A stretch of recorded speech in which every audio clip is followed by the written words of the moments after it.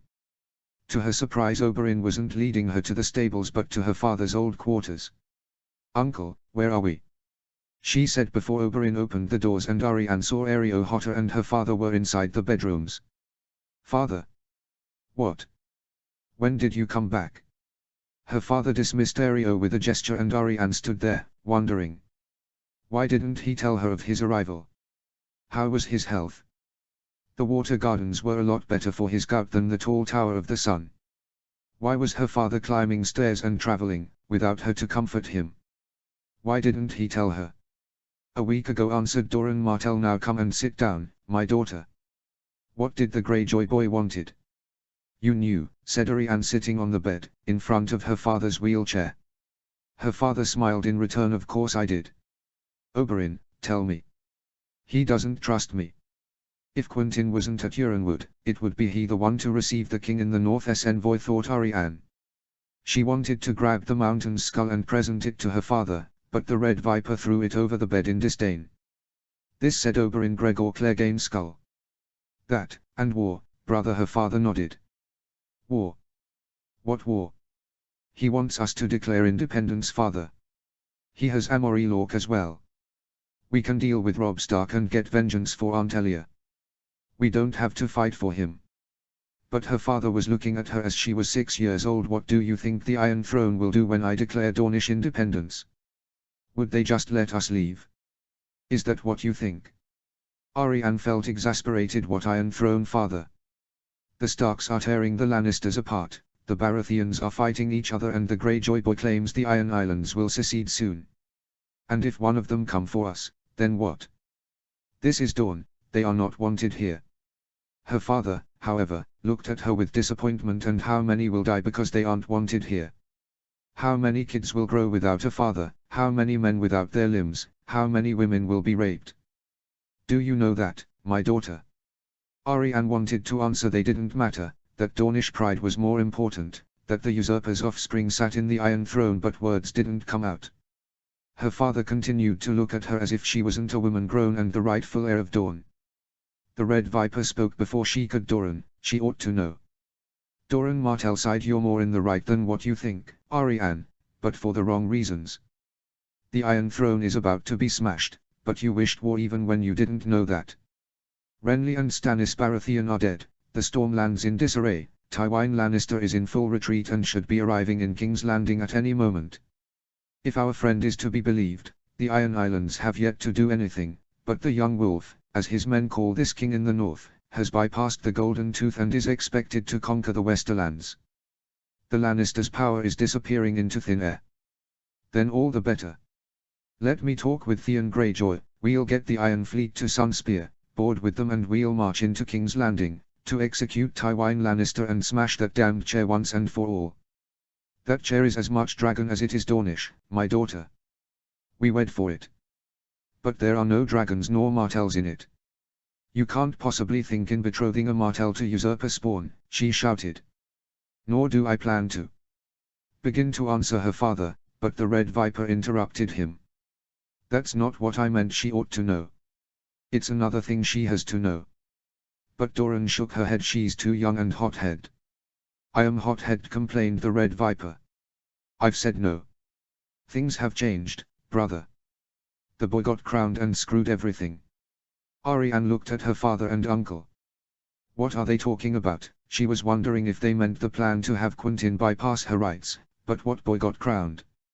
Robb Stark.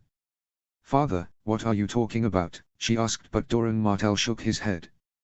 He doesn't trust me, she thought. Are you trusting the news around friend brought us? Asked Oberyn to her father. No, I don't. But if he's right. If the boy lives after all, answered Doran. The Cheesemonger might have plans for him. Plans can change, said Doran, looking at Ariane, and if we can't change them, the kids will have children eventually. Why? Are you considering another pox-marked old man for me? Bitterly asked Ariane. Perhaps, he said, looking at his brother, but in any case, I don't want that uncomfortable chair destroyed. You coward, shouted Ariane, but Oberyn signaled her to remain calm. Doran, I tell you, she has to know, said the Red Viper. No, not yet, insisted Doran Martell. They want to disinherit me, thought Ariane, that, or they will finally sell me like a common mule because they are too old and cowards to do what they have to, unbent, unbroken, unbowed. Father. Have you forgotten? We are Martells, father. We beat the dragons, and now we find ourselves afraid of lions. Doran wanted to say something, but Ariane stormed out of the room. They want to take my birthright away from me, she told herself. That's what they were discussing right in front of me. She felt tears forming up behind her eyes, but she didn't let them get away. She walked right into the rooms where Theon Greyjoy rested. She wondered if she would find Nymeria in there, but she didn't seem thrilled by the so-called prince. Her instructions were to keep him out of balance, but none would complain if she slept with him. She wasn't inside the room when she walked in. She was still full with fury. She would make terrible love-making that afternoon. But still, she knew the Greyjoy kid could be hers. His squire was with him, as surprised as Theon when she walked into the room. Furious as she was, she didn't care. She should have thought it better, she knew, but wasn't in the mood for thinking. Soon enough, she was bedding both of them. It was not one of her best performances, though. Predictably, Theon dispatched his squire when they were done. She knew she would have to develop some sort of relationship and actually seduce him for what she had in mind. But she knew her father and her uncle both. His father was slow, if he moved at all. But the Red Viper was the opposite. She needed to be faster. As the sun set, Ariane laid naked on top of the Crickenair and played with his chest hair. You brave captain, you won't reject a maiden in distress, won't you, she said. And is really a maiden in distress what's on top of me, Princess Ariane? Sometimes she smiled, and fell to his side. But I'm not princess, she cuddled him. Do you want to help me and your king? It will be my pleasure, answered Theon, kissing her. Ariane returned the kiss and they laid there for a moment or two. Then send the Iron Fleet to Dawn, my brave prince. Father won't help your king, but I will. Bring me your ships, Theon, and with their help and mine, I'll make Dawn will break the Iron Throne. Arya had been taking the former group of Night's Watch recruits north, but not because she expected to walk all the way to Winterfell, but because it was the only way she could think about. The others followed her, well, just because. She knew she had family at Riverrun, but she has never met them and didn't even know where Riverrun was. Robb and Jon would know, she thought. Her older brothers were always good at reading map and knowing the geography of Westeros.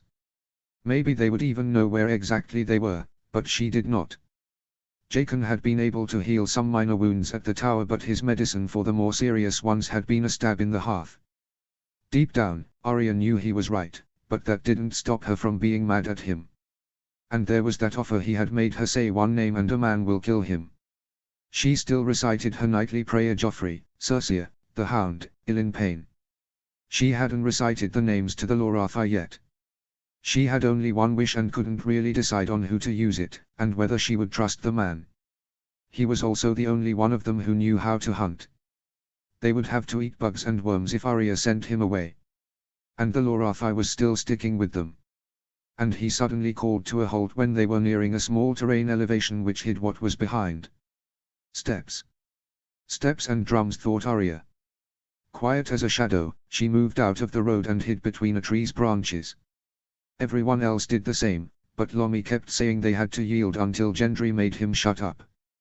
The steps and drums were getting louder and banners appeared over the elevation, but Arya didn't recognize. The soldiers were chanting some sort of march, which sounded similar as the Bear and the Fair Maiden but was nothing of the sort. The lion roared, the young lion clawed. The stone held, the wolf howled. But the lion stood and the wolf laughed. "Ran, ran," he said, "you're but a pussycat." The lion stood, the stones screeched. "I ran nowhere, I fear no wolf." But the wolf brought the giants, the wargs, the men of the trident, the men of the north. And the wolf jumped, and bited and jumped. "We have your son, your brother, your son, your men and your tail." And the old lion ran with shit in his pants. For the wolf brought the twins, the fish, the eagle, the wolves, the giants, the wargs, the men of the trident, the men of the north. And the young wolf said, "Run and run, because I'm now the king in the north. The king in the north. The king in the north." Arya listed, perplexed. The soldiers carried a grey blazon with blue towers. She didn't know which house it belonged. Sansa would have known for sure, but she didn't believe it was one of her father, no, her brother now, Banner's. Why were they singing songs about the old kings of winter? And when did the kings of winter fought Lannister? Her father used to say the kings in the north fought wargs and giants, and old Nan stories claimed the old kings used them in their armies. But what were the men of the trident Mandaelis? And why would river lords sing to them? The drums kept sounding, and something else hit hard whenever the drums hit. The soldiers kept going and going, repeating the song over and over. Fear cuts deeper than swords, thought Arya. They were going to pass through them, they weren't going to find them, she thought, until Lomi Green Hands shouted, "We yield, we yield." The column stopped and over 100 riders ran towards the woods, surrounding Arya and her pack. "Lomi, you stupid," she thought. She remained hidden, quiet as a shadow, looking how the soldiers grabbed her friends. They were too many of them, but she thought she might be able to rescue them when the night fell. Jaqen was nowhere to be seen. That sound that hit when the drums hit continued, even thought the drums were silent. Arya was wondering if she would be able to find him and free her friends when a giant metallic hand grabbed her from the tree underfoot, said a guttural voice behind her. "What?" said Arya, trying to get rid of the hand until she turned around and saw Vinvin's face in front of her.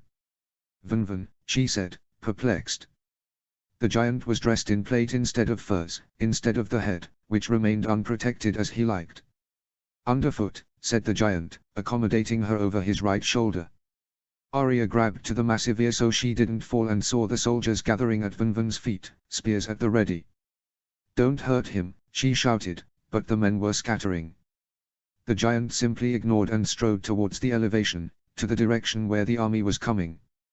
When they've reached the top, Arya was able to see all around her from her position over the tall giant's shoulder. In front of her, coming from the north, an army larger than she's ever seen stretched until the horizon. The sun reflected on the metallic points of thousands of pikes, the shining armor of thousands of heavy lancers and their armored horses. And banners, banners everywhere. The gauntlet of House Glover, the mermaid of House Mandaeli, the battle axe of House Sawin and dozens of other blasons she couldn't identify but was sure were from the north. And giants. A dozen of them, fully armored, towering over the men of the north marching south. She heard a man shout something in the old tongue and Vinvin walked towards him. From her height, she recognized Carrion, one of her father's giant trainers. "Underfoot," said Vinvin in the old tongue, one of the few words Arya had learned in that language, and pointed at her. Carrion looked at her with eyes opened like dishes. "Arya Underfoot." "This way," he pointed, making Vinvin follow him towards an old man riding with a fish as his blazon. Tully thought Arya that's mother's blazon. He was too old to be her uncle Ed Muir. Was her grandfather Hoster leading that army? Carrion finally stood by the old man. "Put me down," told Arya to Vinvin, One of the other few words of the old tongue Bran and her were sort of forced to learn when playing with the giants of Winterfell. The giant kneeled and Arya prepared to get off his shoulder. In front of her, Carrier looked exasperated. "Who's that street urchin?" asked the old man whom Arya thought to be Hoster Tully. "Street urchin?" Carrion looked at her and back to Hoster and his squire Sir Brynden. "Elmar, let me introduce you your grandness and your betrothed, Princess Arya of House Stark of Winterfell." Arya grabbed Vanvan's ear. "Stand up," she commanded the giant. "Carrion, you stupid. I'm no princess and I'm not betrothed to anyone," she thought, as the giant stood over her great uncle, displaying her feet full of calluses to all the men below her. Catelyn 4. Ravens carrying the news of Salora's death had preceded them to Grassy Vale. As far as the stewards confided, Lord Tyrell was locked in the September with his wife and unwilling to receive her. That didn't stop him from conferencing with Lord Tarley, who had ridden along her all the way from Storm's End. Lord Tyrell's mother, Olenna Tyrell, would receive her instead. Catelyn walked through the halls with her entourage behind her and dressed in her finest clothing. The Tyrells were pretentious, rich and ambitious, and it wouldn't do for the envoy of a king to appear like a beggar. In her way, she felt surprised to see a bunch of dark-haired young men laughing, despite the news of Salora's and the so-called King Renly. One of them quickly tried to hide a mask when he saw her. "I've been too long away from southern customs and fads," thought Catelyn. Olenna Tyrell received her in her quarters, or, more accurately, in Lady Meadows' quarters, taken over by Lord Meadows' liege lord and, briefly, his king and queen. The required courtesies and condolences for Renly and Loras done, Catelyn tried to check for ill feelings regarding her role in Loras Tyrell's demise. Fortunately, Randyll Tarly had made his displeasure for not leading that attack clear, so Lady Olenna blamed it on Salora's inexperience. If anything, she seemed to blame her son for putting their children in situations they were too young to handle. "Like my Rob," bitterly thought Catelyn. Finally, Catelyn tried to get to the point. What were the Tyrells planning now that Renly was dead? "If I can get them to secede as well," thought Catelyn. An independent reach would be the power among the broken-apart remnants of the Seven Kingdoms, but if the Tyrells choose to fight against the secessionists, Rob would have a very tough fight ahead. Lady Olenna's answer surprised her. "Why, we'll fight for Renly's son, of course," said the Queen of Thorns. Catelyn felt dumbfounded. Renly's son. Renly had no natural sons, which wasn't surprising given the gossip about his desires. And his marriage was a recent one, but she knew it was possible. Rob was a proof of that. "Renly has a son?" she managed to ask. "Definitely. My sweet granddaughter is yet to have her blood of the moon, my Lady Stark." "Girls so young don't typically bleed at regular intervals," said Catelyn, slowly drinking a cup of Gold and troubled by the new information. Olenna Tyrell, however, seemed completely unaffected. "Most girls don't, but my Marjorie, make no mistake, King Renly's child growths within her. She's too certain." "How?" thought Catelyn. Renly and Marjorie's marriage being too short and recent, Marjorie could only be a few weeks pregnant still. "That leaves Robert's children ahead of the throne," retorted Catelyn to win time. As she expected, Lady Tyrell dismissed her entirely. "Your boy will have Joffrey's head, that's always the way with young boys." As for the other two, she lingered for a moment waiting for Catelyn's reaction. They could always follow Egon and Rhaenys, thought Cat, but said nothing, and the Queen of Thrones continued. "Young Tommen surely heard a lot of songs about the Honourable Night's Watch, and they say Lady Myrcella is so pious she wants to become a Septa. What we mothers need to do is to kick some sense into our sons. Take, for instance, that foolish notion of an independent North. Why bother, when my sweet granddaughter and her son need a husband and a father with them?" Catelyn blinked. Robb Stark, the king in the Iron Throne. She needed time to process it. Her son's banners were committed to independence. Along with her, Robb had sent Theon and Roose Bolton to Dorne and the Iron Islands to test the waters and break Aegon's 7 kingdoms apart. "If I agree, I'm going against everything he's planning." She wanted time to think about it, to send ravens to Riverrun to consult, to get over her surprise, but her father had taught her not to remain quiet in such situations. "Robb is already betrothed. My son Bran, however, has just recovered from a fateful accident." Olenna Tyrell dismissed it with a gesture, as Cat expected, "and he's a cripple. I'm sorry for that, and I'll tell you all the words our Septars taught us when we were young. But we have the largest army in Westeros. One cripple in the family is enough. As long as he isn't yet married, betrothals can be broken. It's not an honorable thing to do, said Caitlin. No, it's not. But it's better than to raise to a throne on top of babies' skulls. I'm trapped, thought Caitlin. She couldn't disagree with such a deal, but she couldn't agree to it either. Rob have crowned himself, she could no longer rule the North in his place. I'll need time to consider this, and I'll need to send ravens to Riverrun. This is something Robb Stark has to decide about. Olenna Tyrell nodded and Caitlin left. She walked through Grassy Vale. She wished for the September, but Mace Tyrell was still locked inside. To her own surprise, she yearned for a Godswood.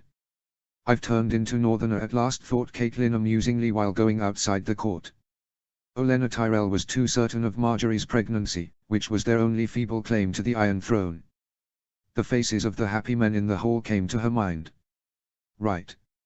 If she's not pregnant, she'll be soon enough, she thought. It only took a few handmaidens as a decoy, some masks and activities done in the way highborn ladies should only dream about, and Margaery Baratheon would be pregnant anytime. Bastards everywhere, thought Caitlin. It was a bastard who had directed her there, to treat with the Tyrells as rivals and potential enemies. And it was a bastard whom the Tyrells wanted in the throne to increase their power. She couldn't rely those words by Raven. She wondered if she was willing to put a bastard born from orgies in the throne if that meant Robb would become the king of the Seven Kingdoms. And while she was musing, the castle gates opened. Riders came into the castle, flying the multicolored peace banner and Joffrey Baratheon's banner. And leading them, the man at the lead of the group dismounted and stared right at her. Cat, he said. Petter, answered Caitlin. Jon 4. A battering ram smashed against his bedroom door, causing his head to blast in pain. He tried to get up from the bed, but the world spun all around him and the contents of his stomach threatened to rise to his mouth. Jon let out a painful complaint and noticed it wasn't a battering ram but someone knocking the door. He again tried to get up, but gave up. The door knocked again, waking up the naked woman sleeping next to him. Hangover was the worst end of an astonishing fortnight.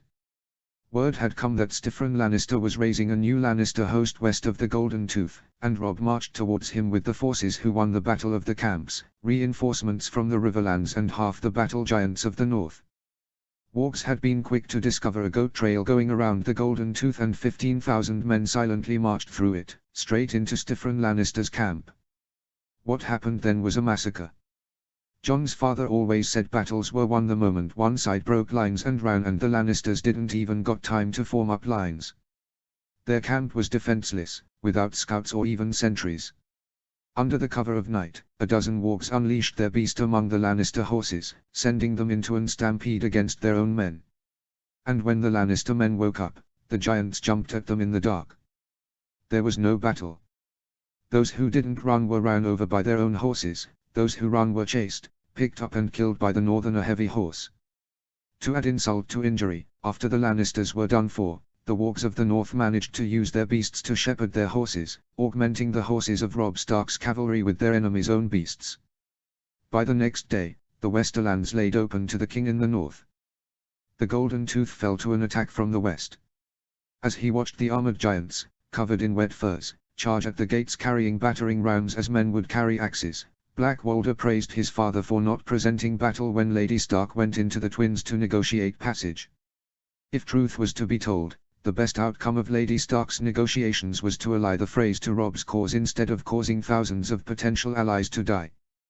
Then again, Jon was still convinced she went too far when she insisted Walder Free and Howland Reed would send boys to foster at each other keep to help end the rivalry between both houses.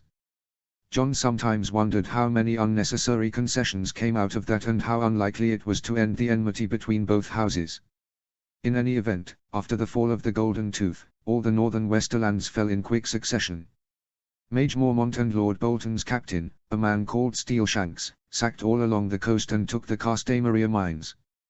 Ashmark and Hornval surrendered with barely a fight. And the Crag simply opened their gates for them.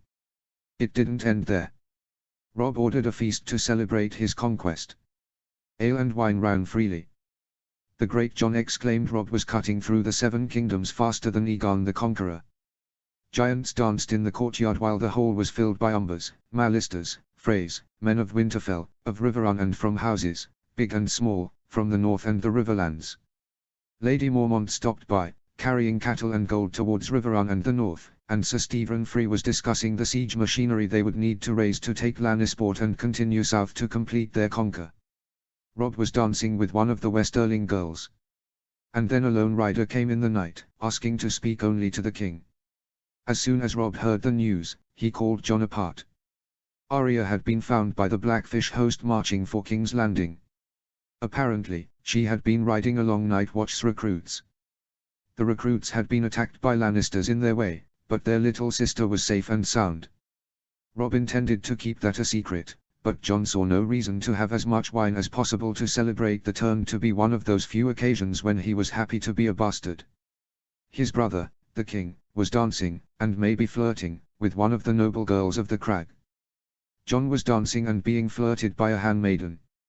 Let the king dance with the lady, said the woman. She has to keep her maidenhood intact for marriage, and I don't. Had Jon been sober, he would have reconsidered it, he would have been scared or nervous. But he wasn't sober, and that was the reason a woman laid naked next to him in the morning and his head seemed to explode every time the door knocked. He knew he would regret it and he was going to personally see that she drank milk of the poppy. Later. Still drunk, he finally gathered enough strength to walk to the door. Oliver Free, Robb's new squire, was standing on the other side of the door. Jon, you need to come. It's Robb. Jon was suddenly alert, and noticed he was still naked. What happened to Robb? He asked while getting some clothes on. The handmaiden in his bed yawned, saw Oliver and rubbed her eyes, but fell asleep again. He's getting married, answered the squire. Jon was making an effort to remain on his feet, so he completely opened the door. Come on in, Oliver. Yes, he's getting married to one of your sisters, he said in Hazervale. No, you don't understand. He's getting married to Jane. Jon splashed some water on his face, and was about to curse the squire. Jane Free, he asked. He didn't remember any Free with that name, but there were way too many Freys. No, answered the squire nervously. Jane Westerling. Jon v. Jon stumbled through the stairs and hallways of the crag the best he could. Alcohol was leaving his senses at last, but his head was still booming and he was helpful for the help Oliver Free was giving him to reach his brother. Breaking away from his girl lover. The thought filled him with shame, had been hard. The young woman was almost asleep when Oliver Free broke him the news, but made a sudden effort to wake up when she heard and insisted Jon to remain at her side and dreamed she has conceived a son that night. Jon was flustered. He didn't really know much about women and less about pregnancy, but he really doubted Sylvia could tell if his seed had given fruit. The thought troubled him. He slept with her thinking he'll give her moon tea in the morning. But if he had a bastard in the making already? He focused in Robb. Jon knew he could marry Sylvia and raise the boy somewhere, as long as he forsake his plans to join the Watch. But Robb couldn't. He's a king. He can't throw his word to Lord Free away. Not even for a bastard, he thought, but had his doubts. What if Robb had sired a bastard as well? Would his nephew grow like he did, under the shadow of an angry Lady Free? He found Robb at the entrance of Lord Westerling's chambers, surrounded by Sybil Westerling, Lady Jane, Torrhen Karstark and the great Jon. Jon. I was about to call you, said Robb with a smile when he saw him, but the smile faded when he saw Oliver to his side. It's true, thought Jon. What are you doing? He said.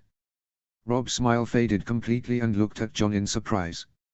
Sybil Westerling spoke before he did, though your grace, is that the way you allow you men to speak to you? He's my brother, answered Jon, not even bothering to giving her the courtesy of calling her by her title. He noticed the great Jon was dressed in armor and carrying sword and shield. Jon had picked his sword before leaving his room, but lacked armor and shield. Robb. I thought you'd be happy for me, finally said his brother. Robb, you've given your word to the phrase. He looked at Jane, confused. She was pretty, but not enough to lose your head about. And she didn't bled in the Whispering Woods or the Green Fork. Robb, you can't become an oathbreaker. Oathbreaker? The great Jon took his hand to the hilt of his sword. Careful there, bastard, he said. None had called him bastard since the Whispering Woods. Well, except for Lady Stark, but he was used to it. Robb, however, put his hand in front of the great John. "It's about honor," he said. "Honor?" asked John. "Jane's honor, John. I love her, and I've dishonored her. I owe her the marriage, John." "And how much do you owe my family?" said Oliver Free, stepping in. John was still wondering about the dishonor, but the squire's attitude surprised him. He had never spoken back at his king before. "He's your king, squire. Address him with proper respect," said Sybil Westerling behind Rob's back. "I," added the great John. "I'll get no help from that quarter," thought John, and put his hand over Oliver's shoulder, stepping in front of him. Better to reserve the faithful squire, he thought. "Dishonored her?" he asked. Rob made a gesture John knew too well and brought him memories of Theon's smile whenever he returned from Wintertown. "He bedded her," John realized. "You can't," said John. "Your brother is a king, bastard, he can do as he pleases," croaked Sybil Westerling. Her daughter remained clutched to Rob's side, but otherwise quiet. "Lords and kings can never do as they please," retorted John, echoing his father. Thorin Karstark stepped forward for the first time. "Are you challenging the king, bastard?" he said with the hand on his scabbard. "Rob, it's your honor at stake," tried to reason John. "And the 4,000 free swords and bridge," he wanted to add, but kept it to himself. His brother, however, embraced Jane. "Brother, between my honor and hers, there is no choice." John felt Oliver stirring beneath his hand. "And the Free's honor, your grace," said John before Oliver could say something foolish. "They were honor bound to help Riverrun, John, remember," said Rob bitterly. Oliver threw John's arm away and stood there as ready to flee as to fight, as to shout and as to cry. "They are bound to leave us," said John, worried at Oliver's reaction. If that was the way a free squire, who pretty much worshipped Rob, how would people like Blackwalder or Innisfree react? The great Jon stepped forward. "Then when everything is done, we'll turn back, burn their lands, take their castle and hang them for oath breakers. Aye. And that's how we'll repay their blood at the Whispering Woods, at the camps, the Green Fork and every other battle," snapped John. Rob looked at him as if he didn't know him. "Are you a Stark or a Free?" he asked. "Neither. I must know, remember. You can take Jane as a paramour, that's your right, Stark. But you can't dishonor a marriage alliance. And he can dishonor my daughter." "Is that what you mean, bastard?" barked Sybil. "Then she shouldn't have opened her legs for him," snapped back John, and lightning exploded in his eyes. He held in Oliver to remain standing and did his best to keep the contents of his stomach within him. Rob had punched him with a mailed fist. "Lord Umber, take my half-brother to a cell. He'll have to miss the wedding," he heard his brother say. He didn't put any resistance. As the great Jon took him downstairs, he saw Freys packing and grouping at the yard. "They're leaving," he thought. He wondered if that's what his father feared whenever he conceived him. For too long he believed his father was somehow ashamed of his mother, whoever she was. He had long believed she was a whore, or a tavern wench of some sort. But now he wondered if Eddard Stark had found himself in Rob's situation during the war. Was Rob acting that way so his son wouldn't grow as a bastard, like he was? Wondered John. Had his father fallen in love with an enemy woman? Some Targaryen cousin of the Mad King, or maybe a Lady of Dawn or the Reach? Or a Riverlander house opposed to Lord Hoster? Lord Sewin had hinted about Hoster Tully burning villages and castles in the Riverlands during the war from time to time. But that wasn't something spoken openly at Winterfell. In fact, Robert's rebellion was barely discussed at all, and his father refused to speak about it. He wondered what he could do about Rob's marriage. It wasn't only the loss of the Freys that was at stake. Victorious as they were, they could be able to deal with it. But any pact, any deal, any promise the king in the north made from that day on would be thought to be unreliable and potentially false. How do you agree to a surrender, or a peace deal, or anything, if you think the other part won't keep their part of the bargain? All the way to the cells of the crag he could hear people whispering, gossiping and heavily armed. Some spoke openly of giving pursuit and hunting the Freys the moment they finally left. When the great Jon tossed him in a cell, he, who had shortly before been a member of the King's Council, the solution came to him. As soon as the door closed, he slipped into ghost skin. He was locked as well, in the kennels, next to his brother and in a cage to a side of Lord Twiskin's gigantic boar. He felt saliva forming in his jaws as he smelled the prey. "No, that's no prey," said a voice in his mind. His brother was excited and he could see men in their iron clothes moving all around him. He howled, whined and barked, and saw a young man who had stood next to him just a while ago pointing at him. Oliver Free thought that voice in his head. He approached the cage with an upset man he knew as Black Walder Free. After some whining, howling and pawning, the men understood him and opened the cage. He rose his muzzle to smell the air. He detected the smell of incense and ran towards it, into a stone cave of those men loved. He broke inside and looked around. There. That's the Septon, said that voice in his mind. Barking, he jumped at him, and the old man started to run. Easy, don't hurt him, said the voice, it's just a game. The old man ran with Ghost at his heels. The men at the gates let both of them pass. Phrase, there are still Freys at the gates. The man screamed and ran, and Ghost had to slow his paces so he didn't jump over the man. They both ran and ran through the countryside. He didn't know how long it took for the Septon to be irremediably lost and afraid to return to the crag, and hoped the delay would let Rob come back to his senses and make amends. It would be hard for the Freys to abandon them if his intentions to marry Jane weren't officially known beyond the crag. He stood inside Ghost to stay away from the hangover in his body, until someone shook his human part. Rob, he said, dazzled by the torch. What did you do to the Septon? Asked the king. John stretched.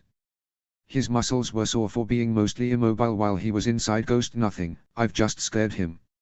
He'll find his way back eventually. Rob. You were right, he said sternly, you made me break Jane's heart though. Rob. Said John, trying to stand up. No John, you did. Sybil Spicer won't talk to her, Jane doesn't stop crying and I cannot carry her as a paramour to where I'm going. Not after this. You won't marry her then? Asked John. Wish that I could, but I can't. Small folk and bastards can do as they please, not kings, John. I'll have to go back to the twins, and marry some ugly free wench soon. Black Walder insists they can't trust me to keep my word in regards to that, and he's right. I'll leave Sir Stephen free the rest of the Westerlands campaign and glory. Of course, thought John the free heir. Before the crag, he had fantasized about becoming Rob's second in command, but that was folly. Men would only follow lords, not bastards, no matter than their training was the same as the prodigy men were calling the young wolf. But a free at command, they were loyal enough before Jane, but they weren't in command. Rob, a free commanding. Yes, he needs to make amends, thought John. Put the Greyjohn as his second in command. That will assure the host remains loyal. Rob nodded, but his gaze seemed distant. Word of your defiance came out. If it was due Oliver, Torren, the Greyjohn, the Westerlings, or all of them, I do not know. Sybil claims people are muttering about you, and not in good tone. Men say you defied me. Some say you plan to rule through me.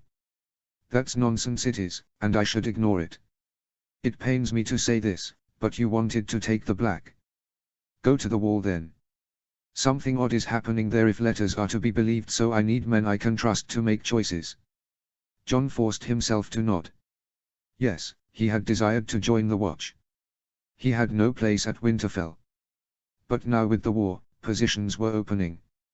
He dreamt about becoming the lord of a keep or castle, maybe even a small town. Joining the Watch would forsake it. Do I have to take the Black? You're asking me right now. Hells, I want to. And John said, Rob cutting his musings, something else. Never say again that you are no Stark. But. Never, he said, pulling a parchment with the direwolf seal. I had this ready before last night's feast. I did think about burning it, though, Rob said, handing him the parchment. Henceforth, you are to be known as John Stark, legitimate son of Lord Eddard Stark. So stand up and let us be done with it, brother. Catelyn v. Lord Petter Baelish. Her other little brother. The man who promised to help Ned. The man who failed to do so and was now an envoy of her son enemies. The man who brought to her mind her best childhood memories. The man who smelled of mint and was now standing in front of her, surprise-stricken in his face. You said you'll help my Ned, she managed to say under the dusky reach sky. Was it guilt in his face? I've tried, Cat. But Catelyn was unmoved. Not hard enough. And now you bring messages from the boy who had him killed. She didn't want to be that hard on Petter. He was still her childhood friend, a man she used to love as much as Lysa and Ed Muir. But words kept coming out of her mouth and she couldn't stop them. It won't do to speak of it here in the yard, Cat. Do you have a place where we can speak in private? He asked. Caitlin nodded and Petter ordered one of his servants to bring him a bottle of Arbor Gold. Please, lead the way, Cat. Yes, I am here to speak for the small council. I am no high lord with 20,000 swords at my back, so I have to swim with the tide, Cat. But rest assured, I plan no harm to your sons, he finished with a whisper. His sly smile was absent all the way to the chambers Mace Tyrell had assigned to Caitlin's delegation. What about Ned? What about the help you've promised? Shouted Caitlin the moment they were inside the chambers. Petter uncorked the wine and served a glass for each. It may be that I'm guilty, Cat, he said, but raised both hands when Caitlin stood up. I've tried to help him, Cat, but your husband kept too many secrets for too long. Caitlin said nothing. She had no news about the events of King's Landing between her departure and Ned's injury, so Petter continued. He showed interest in Lord Arin's demise, so I did my best to contact him with the few retainers Lysa left when she retreated to the Vale. For which reasons, he never told me. Lysa believed he was murdered. She first blamed the Queen, but at the Vale, she claimed the imp had done it, said Cat. The secret mattered little now, as the imp should have told his father and Ravens had to flew to King's Landing before her uncle's victory at the Green Fork. Petter seemed genuinely bothered by the information I never knew. Lysa, she never said anything to me about it.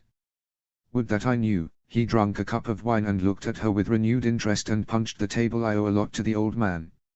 Lysa should have told me. Or your husband. I surmised he suspected a murder, but not that he knew the Lannisters were behind it. It does make sense, though. Why? Asked Caitlin. Does Petter believes the same I do? John and Ned both showed a great interest in Robert's bastards. I've helped him with that as much as I could, Cat, but if he had confided more in me. 7 hells, I should have seen it coming. What, Petter? What happened? Petter drank a whole cup of Arbor Gold and rose to walk towards the window. He finally turned to her. The day Robert came back from the hunt, Cersei ordered me to secure the gold cloaks for her. With Stannis planning something at Dragonstone, Renly running away like a thief in the night and the Red Keep almost defenseless, I had every reason to believe Stannis or Renly were planning to use them to take over the throne. Your husband would have fought for Robert's son to the death, or so I believed. He was locked in the Tower of the Hand the whole day and refused to speak to me, or anyone else. So of course I did what Cersei commanded, Cat. Blame all you want, my dear Cat, because I am responsible for Ned's death. Caitlin continued silent. Was he playing a mama's show? But then again, Ned would never fully trust Petter. If he suspected the incest and didn't tell Petter about it. The morning Robert died, your husband connived the small council, and the Queen did the same. I've expected they were to agree some sort of peace in the Riverlands to deal with Stannis and Renly. Cat, I knew there was bad blood between your husband and the Lannisters. I didn't know it was as much, but I knew there was. But I thought Joffrey would join them. Cersei won't ever act against her son, and Ned wouldn't act against Robert's son. But your husband, instead, claimed Joffrey was a bastard and ordered the gold cloaks to seize him. Of course, he said with guilt in his face he was right. But none of us knew, so it came as a surprise for all of us. The gold cloaks obeyed the Queen, and I may be guilty for that, and your husband was arrested. And then you conspired to have him murdered, said Caitlin, trying to put as much bitterness in her voice as she could, but she could feel tears forming up behind her eyes. What could possibly possess Ned to confront the Queen? Honor, of course, she answered herself. Her husband lived for that. And died because of that. No, Cat, said Petter, I've tried to send him to the wall. I would have tried to give him a trial and declare him innocent, but he claimed Joffrey's bastardy in front of the full court. He was not going to be declared innocent. The watch was the best outcome. And yet my husband is wearing a shroud and not a black cloak. It wasn't supposed to happen. You should have seen your daughter, Cat. She's as beauty as you were at her age. No, thought Cat, she's even prettier. My daughter, what happened to her? She pleaded to Joffrey as was expected. A bit of a mama's show, to please whatever spies Renly had at court. Ned was to confess treason, the Queen insisted on that, and he was to take a ship to Eastwatch along with a Night's Watch recruiter and a bunch of other people. And Joffrey cut his head, said Catelyn, tears finally coming out of her eyes. So he did. He grabbed her hands. Nobody saw that coming. Nobody expected it, Cat. What about my daughters? Asked distraught Catelyn. Petter pulled back and took a moment to answer. Sansa is being treated as it befits someone of her station. Part of my proposal here is to break her engagement to Joffrey, though, but I think your daughter will be happy for it. As for Arya, I'm sorry, Cat, none knows where she is. What? Your husband was teaching her fencing. Supposedly, she had a dancing teacher giving her private lessons. Strange lessons, because your daughter was seen standing in tiptoes on stairs, chasing cats and was filled with bruises. Catelyn forced a laugh. That sounded too much like her little Arya. So when Sumerian went to secure her, her dancing teacher kills 4 Lannister guards and almost kills a Kingsguard with a wooden stick. In the meantime, Arya ran away. Varys believes she escaped through some of the secret ways out of the Red Keep, although we cannot know how she stumbled upon one of them. Almost none there can find more than a few of them even if they look for years. Maybe he knows, but he isn't telling. Catelyn burst out crying. She has to be alive, she repeated herself in her mind, but how could such a young child survive on her own, in Flea Bottom, or, if she managed to get out of the city, out in the country? If she lived, she might have been forced to prostitution in the free cities, but she was more likely to be crow food. When tears subsided a bit, she cleared her throat. And you come to make sure my son loses the war and my house goes the way of the rains? No, Cat, not the way of the rains, he said, holding her hands again. But you mean for me and my sons to lose the war? Petter, for the love you once professed to me. Petter didn't answer straight away. He kissed her scarred hands and looked at her tears for what seemed an eternity. Marry me, he said. What? I am not a High Lord, able to send armies to fight for you, Cat. But marry me, and I'll make sure the letters Cersei signed never reach Mace Tyrell. Marry me, and the Lannisters will never get the alliance of House Tyrell and his 80,000 swords. Asher 2. Years ago, the fishing village the Sea Bitch had moored at used to be a proud trading outpost of House Rain. Or, at least, that's what the reader claimed. The large stone wall which once surrounded it was now a scar in the earth, and the large graveyard remained as a memorial to Tywin Lannister's brutality. Not a house remained of the old city. As it was now, each one of them was a poorly built wooden thing, and the village not even worth of appearing in a map. None of its few current inhabitants even had a memory of the Lannisters' sack of the town. Not one of the people living during the sack was left alive. It was fitting such a village was the place where Asher Greyjoy, heir to the Seastone chair and, perhaps, future Queen of the Iron Islands, have chosen to disembark to check on the power of the Lord of the Westerlands. Even more fitting it was that it was the place King Robb Stark had chosen to meet her and his envoy, Lord Roose Bolton. The Iron Fleet didn't accompany her. Lord Bolton was still wary of joining the war in the Young Wolf's side, so her mission remained one of feeling the waters.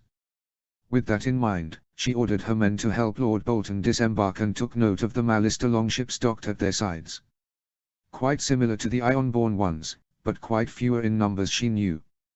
The Ironborn could rule the Iron Man's Bay, the Blazewater Bay, and everything up to the Bay of Ice. But there was the matter of her little brother, and the mines of Castle Maria, already taken by the Northmen while her father pondered his options.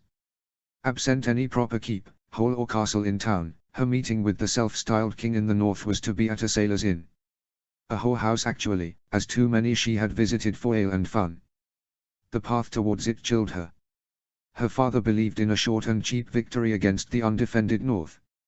In her plain view, she saw the smallest finger of the icy fist which was smashing the Iron Throne so fast that even Robert Baratheon and Aegon the Conqueror would be envious. The Mallister boats were unimpressive. Their cavalry and infantry were like any other. But then came the sight, and sound, of 3 armored giants casually strolling through the coastline and approaching to greet Lord Bolton. And the courteous salute of a warg he had to be taking care of a gigantic boar the size of a bull. And the bull-sized boar was armored. She felt like temperature had gone down 10 degrees. Fighting men she understood. Going face to face with an armored giant, no, that she did not. She thought they could still plunder Bear Island, where the North wouldn't reach once they've burned their few longboats. And then Lord Bolton pointed at a small child casually playing with a bear and identified her as Lady Mormont's smallest daughter. One of Bolton retainers even made a jape about the Mormont ladies being said to have a bear as a father. Of course, not Lord Bolton. Lord Bolton never laughed, and the few smiles he allowed himself froze everyone's veins. Robb Stark proved to be a complete surprise. A pretty boy younger than her, with curly red hair behind a bronze crown and a very short untrimmed beard, smiling at every turn and talking openly of the reaping opportunities breaking away from the Iron Throne carried. And yet for every smile, his sullen half-brother looked at her warily, and those huge wolves they watched stood watch at each side of them. Theon's last letter had spoken of the beasts, and how Robb's and Brandon's beasts have killed bandits they've found in the Wolf's Wood. Her father had teared the letter apart when Theon mentioned how he had saved little Brandon's life, but Asher still remembered how dangerous the beasts were. The king seemed troubled when Asher asked about Theon. Whatever he was to say, he stopped when Bolton stared at him.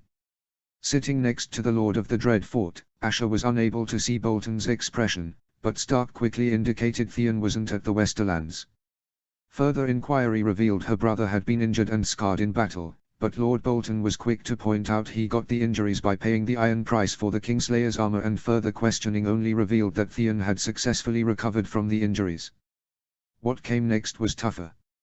Since the North has already taken the Castamere mines, they wouldn't just give them away for the capture of Lannisport, which was bound to fall before the moon changed. They would part with a fair bounty if the Iron Fleet assisted in battle, which could be on top of whatever the Ironborn sacked from the city. And Asher managed to get the Starks' agreement to finally release her brother, which seemed more important than ever after Bolton's threats. But the North's real price was a preemptive attack on the Red Wine Fleet. That Asher could not agree to. The Reach wasn't currently hostile to anyone, especially so after the death of the Baratheon brothers, and there was no warranty the North would assist the Ironborn in that war. Her father, and her, thought in terms of plundering. They wanted easy, cheap, targets for a good profit. The Red Wine Fleet was a tough target. With a huge profit, but not easy to defeat. And a lot harder than the Lannister fleet during her father's rebellion, she had to insist. But then Robb Stark started to talk about the Free Cities, and how they owned huge expanses of fertile lands in the disputed lands while both the North and the Iron Island suffered greatly during winter. Father thinks like a reaper, thought Asher. But when Robb Stark pointed how they paid tribute to the Dothraki and, therefore, could very well pay tribute to the Ironborn, Asher recognized he had a reaper mind as well. The Free Cities have powerful fleets, said Asher. They also have powerful armies, and yet they yield to the Horser Lords, retorted Stark. Distances between Pike and Myr are large, said Asher, and there Robb Stark had to agree they needed a naval base in between. The Arbor was probably thinking Stark. Anything but the Arbor, thought Asher. They could barely reach common ground in over an hour. Stark knew he had a mostly undefended western coast, and Balon's actions in calling the Iron Fleet but refusing to attack anywhere were giving him second thoughts about the Ironborn intentions. But both of them also knew they were better targets around. It was only when Robb Stark brought forth the idea of marriage alliances that they've laughed again. Here's my husband, exclaimed Asher, pulling a throwing axe, and here my baby, she added, pulling a dagger from her chest. Robb Stark exploded in laughs, and after patting his wolf he asked if she had Mormont blood in her. She cheerfully denied it. Most likely, the Mormonts had Ironborn blood, but she kept the thought for herself.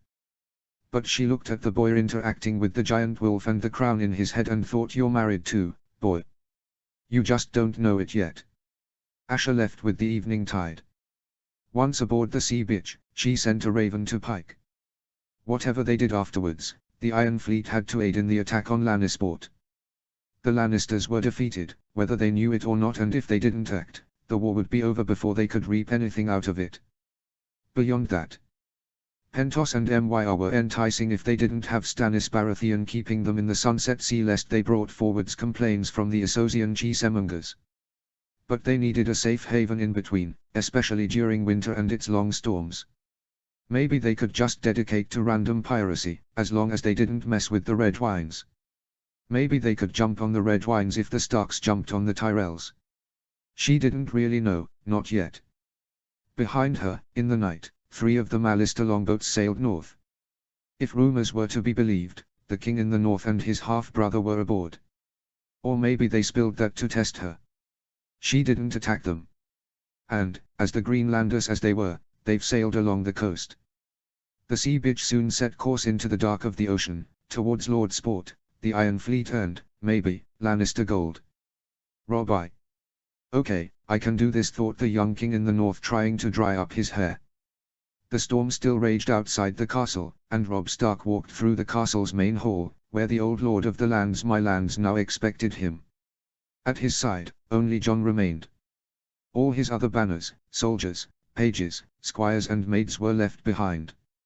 Only a handful of Mallister retainers had travelled with him and Jon, but were busy doing their best to take care of the horses down in the stables. I have faced the Kinslayer in battle. I have lifted the siege at Riverrun. I've sent men and giants both to scare the seven hells out of Tywin Lannister. I've destroyed Stafford Lannister's host at Oxcross. My domains are larger than those of any Stark before me.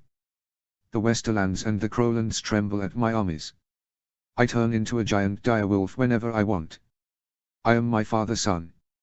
I can face an old man and his daughters. Feigning confidence, we walked towards the stone chair dominating the main hall at the Twins. In the chair, Lord Walder Free, who he almost betrayed, awaited. Beyond, his daughters, one of which would become queen in the north once he selected her. He. The king in the north returns with his feet muddy and his head damp. He. Well, I must admire you, your grace. You were not a king last you were here, and I was not supposed to kneel to you. You will have to forgive me for that, your grace, but at my age, the maester says my legs aren't what they used to be.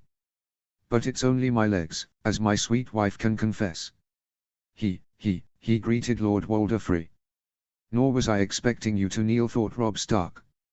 Still, he would win nothing by forcing the phrase to believe he forced the old man to suffer pain for his pleasure. Good kings recognize the ailments of old age, my lord. I'm here for the joy of a wedding, how would I will force pain upon you for a mere formality? Answered Robb, hating every word of it. His banners were right, Lord Free should have given him passage and his soldiers without asking anything in return. Instead, he had toyed with becoming the anvil in which Tywin Lannister's anvil would crush the northern army he led to rescue his liege lord. He wished Jane was there, and also Theon. He'd laugh at choosing one of the Free daughters, thought Robb, as he laughed at everything. He even wished Edmure Tully had been able to reach the Twins. He wondered what the old bachelor would think of his marriage. But that was not a position he could put Edmure in. He was his king now. Smiling at Lord Free, he remembered himself. He had to remain the confident king in front of them. The cool captain, as Theon would describe how a good Ironborn captain had to act in the midst of a storm. If he felt he would rather face another Lannister host instead of a dozen or more girls, he had to better keep the feelings to himself. He believed he could only open up to Jon, but that was to end as well. In time, he would take Jane to the Winter Town, or Winterfell itself, even if he had to kidnap her in the Free Folk way. He had talked about that with the girl, and she agreed. Her parents didn't, but that wasn't going to stop him. News from the Watch were dire. Someone was supposed to take to Winterfell a sample of the thing that killed Mormont, but if ravens reached Riverrun about it, he didn't know. The only news he had was a raven sent from Castle Black to Seaguard, stating a ranger by the name of Thorin was elected Lord Commander and was to lead a ranging against Mance Rayder. His father taught him a lord had know his people, but Robb had no idea who that Thorin was, nor which merits made his brothers elect him as their commander. The Free Folk woman Osha's words about Mance Rayder and the Whites raising beyond the wall. You're marching the wrong way, she had pleaded, and he remembered. But I can't go another way. He had thought they have my father, but the thought to himself. To rule is to be alone, he bitterly thought. Jon was needed up in the wall, and he might even need to take some of the green boys left at Winterfell with him. He needed someone who would get to know the men, their needs and their lives. He knew something was brewing beneath the Free Folk and, as much as it pained him, a Stark of Winterfell had to be there to face it. As for Theon and Edmure, he had received few news while at the Westerlands. Ravens looking for him were directed to Riverrun first, and from there Maester Vimen had to send them to the Golden Tooth, or whichever castle he was near to, from which riders had to be sent to find him in the field. He had heard Stannis and Renly Baratheon killed each other. Renly was apparently assassinated, somehow, while Stannis fell in battle and his mother was out to negotiate with the Tyrells. What she'd negotiate, he had no idea, but that was not something he could share with anyone. Theon's letters were more cryptic. He stated Doran Martell wouldn't secede, and that Robb had to meet his daughters and nieces. If the last part had any hidden message, Robb couldn't fathom which. He claimed he'd write back later, but if he had indeed sent letters, they were waiting in Riverrun. And after Lord Bolton threatened him in order to keep Balon Greyjoy in line, he couldn't risk the Lord of Pike to realize his son was in Dorne, possibly enjoying the company of the infamous sand snakes. As for Ed Muir, who could bring all those news, he was lost in the storm. The forks of the Trident were running high, so he was likely stopped at some way in his way north from Riverrun. And few ravens were reaching the twins due the storms. He even doubted the raven he sent from Seaguard asking Maester Vimen to send the important news to the twins would have ever reached him. As for the phrase, they've stated they got nothing from Riverrun or Winterfell since the storms begun. He asked Lord Free to hold the wedding off until Ed Muir Tully arrived, but the old man would have none of that. While not exactly naming it, he did refer to his almost wedding to Jane, and insisted on having the wedding that very night. A poor man's wedding, thought Robb. Without the Tully heir, it would be only him, his natural brother, whatever few Freys were not apt for fighting, and that was it. But he was a king in the north, not a Southron lord in a flowery seat. If he had to have a poor man's wedding it would be. He was about to walk into the room where the maidens, and not so maidens, of House Free awaited him when the steward announced a newcomer. Half hoping to see Ed Muir Tully with a bag full of letters and advices on how to skip the wedding, Robb turned around, but saw a short middle-aged man in some sort of green clothing. And with a lizard lion over a grass field as his sigil. Lord Howland Reed, of Greywater Watch, announced the steward, and the hall turned quiet. The Lord of Neck marched through the hall and knelt in front of Robb before standing up again. Your Grace, my Lord Free. I've heard there was a royal wedding, and high lords have to be in attendance. The pronouncement caused whispers along the hall, and Robb could notice Lord Free was displeased. At a closer look, Lord Reed looked stocky rather than short, and the strong shoulder muscles were easy to notice. He had removed his hood when he knelt, and whatever it was made of, his head and upper torso were dry, despite the heavy rain outside. Lord Free shifted in his seat. So, you bring words from the two lads we sent to your swamp as wards, do you? You know, those two lads who never answered our letters, which have indeed arrived, my lord. If Lord Reed seemed upset, he didn't show it. I have, my lord. My retainers have letters from the older, John O's. Letters take time to reach Greywater Watch, as you know, but rest assured your grandchildren are fine, and are being trained at arms. At nets and fishing lines more likely.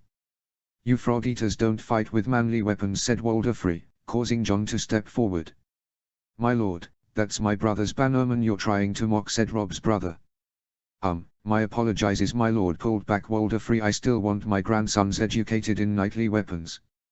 Howland Reed, however, was barely listening. Instead, his attention was on John. They are, my lord. Swords, lances and the like. But may I ask your name, he said, turning to John for the last phrase. John Stark, if it pleases my lord, said John after a quick glance at Robb. Howland Reed smiled as if he knew a private joke he wasn't sharing. You legitimized him, I take, he asked Robb. That I did, answered Robb, trying to wake the Swamp Lord. His father always spoke highly of Howland Reed, and the Lord of the Neck seemed amused by something. Is something wrong, my lord? Asked Robb. Nothing at all.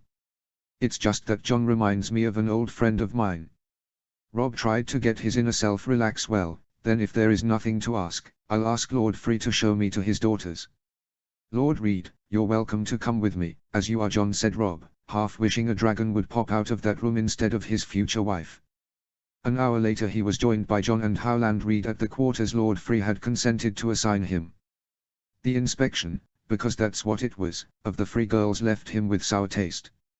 A year before King Robert visited Winterfell and took his father and sisters away, Theon had convinced him to visit with him one of the whorehouses at Lord Hornwood Land when they went there for a visit. The women there were displayed for them in their small clothes, some shy, some indifferent, some not wanting them at all, some wishing to be selected. The whole where the noble daughters of Lord Free awaited him had the same feel to it, except for the small clothes. There were shy girls, seductive girls, charming girls, ugly girls and just a few pretty ones. Rob didn't want any of them. We wanted Jane. It had felt easy when his mother told him about Lord Frey's conditions. He'd do his duty, his men wouldn't die storming the Tywines and he'd add 4,000 swords to his army. But at the day of his wedding, the idea of spending his life next to one of those strangers repelled him. Lord Reed, my father always spoke highly of you and named you his most loyal banner. I take that is true still, right, said Rob. If only Jane was a Free, he thought. The Lord of the Neck nodded. Of course it is, Your Grace, he said. You idiot, thought Rob. What did you expected him to say? No. What do you advise, my lord? I don't really want to marry any of them, he blurted, wishing he had kept the last part to himself the moment he said it. Howland Reed watched for what seemed an eternity, as one would look at a friend.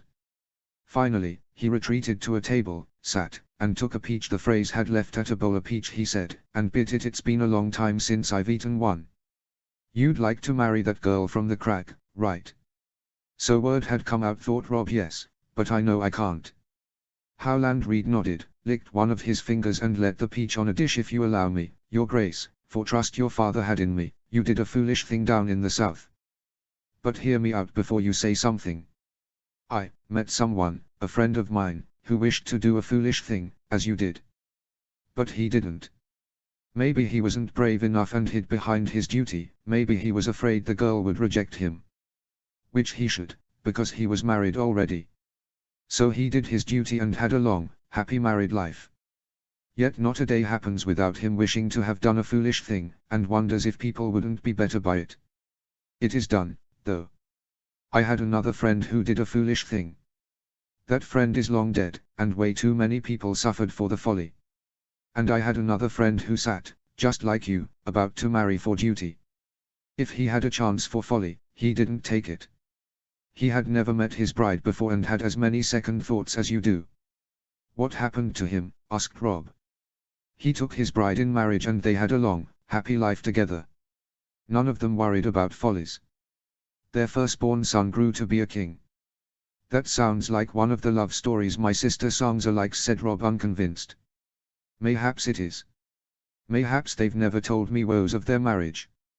But one of their children is sitting right in front of me. The realization hit Rob. He wondered who the other two friends were, although he had suspicions about the first. So, what would you have me do? Fool.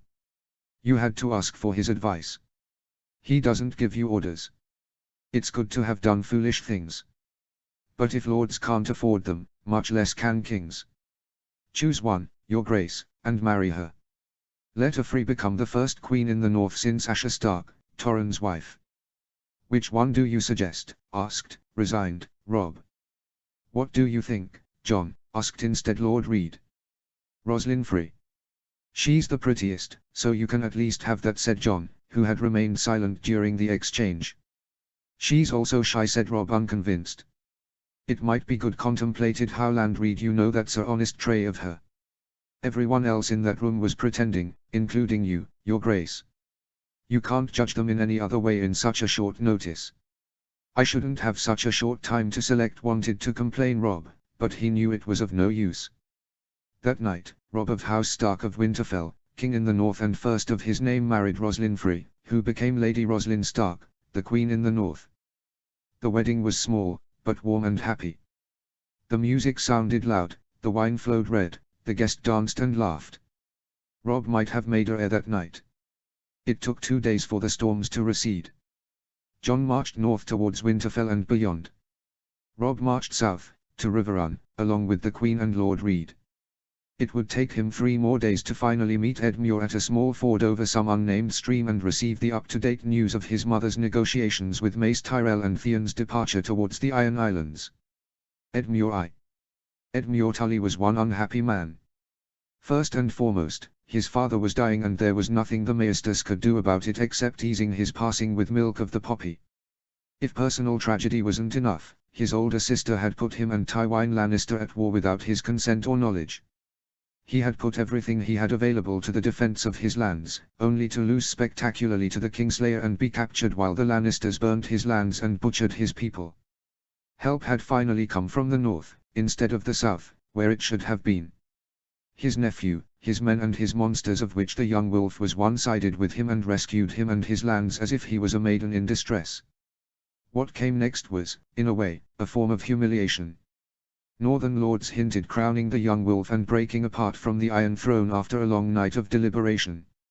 Edmure decided to give his support. He believed his father wouldn't approve, but the Riverlands were going to be his soon enough, and so that night he acted as her ruler. He knew about the rumors about him bending to Rob because he was soft, or not inclined to rule, or many other things. They're all wrong. A king who does not defend his people is no king at all. The rule stood since the Age of Heroes, and the boy in the Iron Throne had not only abandoned the Riverlands to its fate, like his father before him, but encouraged the Lannister pillaging and sacking. If Edmure had to kneel to someone, the young wolf had earned through his actions a far more lawful right to rule over the Riverlands than the kid in the Iron Throne ever had. Bloodlines be damned. And there was also a practical reason. With Robb Stark, now turned into Lord Stark, and his army standing in the Riverlands while Edmure Tully led the Riverlords due his father's disease, conflict was bound to arise about who was to lead the allied forces, both military and politically. By recognizing his nephew as his king, that conflict was aborted before it was even born, and the lords in the Riverlands would be bound to obey Robb Stark by all laws and customs. In return of the loyalty of the Riverlords, he expected a responsibility according to his high station. Instead, the king in the north rewarded his uncle with the task of extracting revenge on the Iron Throne, while he chose to lead the conquest of the Westerlands by himself and gave the diplomatic missions to people of his own trust. Edmure's task, like that of a woman, was to hold Riverrun and see the defense and restoration of the Riverlands. All the while having no responsibility, voice or influence in any of the factors influencing his task. And yet, Edmure still put all his efforts to fulfill his duty. He kept track of Robb and Bryndon's advances, centralized and directed all the Raven Mail, and did his best to restore peace and life to his lands. And it all went to waste thanks to Maester Vimen, nor that the bards who were busy writing songs about the young wolf would care. His father had taught him a good lord had to know when to delegate, and so he did. When Robb sent word he had taken the Golden Tooth, he instructed Vimen to redirect all letters of interest there. When no more ravens to the Golden Tooth remained, letters were redirected to the Westerlands keeps and cities as Robb took them. And when Robb sent word that he was sailing to the Twins to marry in a hurry, Edmure ordered Vimen to redirect mail to Seagard and the Twins. It didn't took long for rumors of Robb's misadventure with some Westerlander girl to reach him, but by then Edmure was busy preparing his departure to the Twins. The king's marriage was going to be a quiet and small affair, since everyone was too busy fighting the war, but Edmure was determined to be there as ruler of the Riverlands in name of his father, so the realm would know the king's wedding was no minor affair. And while busy arranging his stuff, a letter from Cat arrived, detailing a marriage proposal with Marjorie Tyrell. The deal would turn Robb into the king of the Seven Kingdoms, securing a lasting peace with the Reach, which would in turn secure the Riverlands borders and avoid a renewed pillage against his people. Maester Vimen then proceeded to forward that letter to the Twins without consulting with Edmure before doing so. The enormity of the blunder caused Edmure to wonder what they taught about ruling at the Citadel. With ravens already on their way, Edmure had to rush ahead and pray the gods were good and the raven was eaten by hawks, or something. The gods were never good. Storms held him back. Avoiding a massive wolf pack caused him to lose an entire day. The streams and rivers were running high. Edmure and his party still pushed on, crossing flooded bridges, taking a ferry through the Blue Fork while the storm raged over them, and even abandoning the horses and most supplies to swim across wide streams, determined to reach the Twins before his king did. All for naught. They were closing on the Twins and, at a ford of Stony Stream, one of the tributaries of the Green Fork, they've stumbled upon the king in the north, escorted by too few men, a lord with the reed sigil and a young girl Edmure knew as Roslyn Frey, but who was introduced as the queen in the north instead. Defeated, Edmure invited his young king to the nearest inn. To add insult to injury, the innkeeper insisted one of the boys attending the hosts was his bastard. Robb made no comment about it and took a private room. Edmure followed him and emptied a full glass of wine, thinking in the disaster.